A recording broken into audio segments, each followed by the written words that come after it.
آج ہم بات کریں گے ایک نہایت مفید اور مشہور جڑی بوٹی کچنار کے بارے میں، جسے طب یونانی میں صدیوں سے استعمال کیا جا رہا ہے۔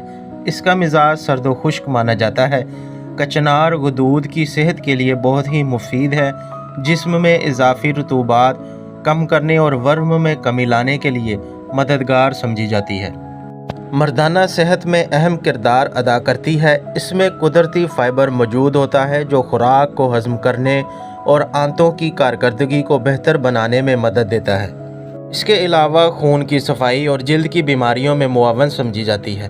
5 سے 10 گرام چھال کو پانی میں بوائل کر کے چھان لیا جاتا ہے اور دن میں 1 سے 2 بار استعمال کیا جاتا ہے۔ اس کی کلیاں اور پھول بطور سبزی بھی کھائے جاتے ہیں جو غذائیت سے بھرپور ہوتے ہیں۔ کچنار ایک قیمتی قدرتی نعمت ہے جو طب میں اہم مقام رکھتی ہے۔ مناسب اور متوازن استعمال سے اس کے فوائد حاصل کیے جا سکتے ہیں۔ تو مزید مشورہ اور علاج کے لیے آپ ہمیں شان دواخانہ، پنجاب سنما روڈ، صادق آباد پر وزٹ کر سکتے ہیں۔ ملتے ہیں نیکسٹ ویڈیو میں ایک نئی جڑی بوٹی کے ساتھ۔ تب تک کے لیے اللہ حافظ۔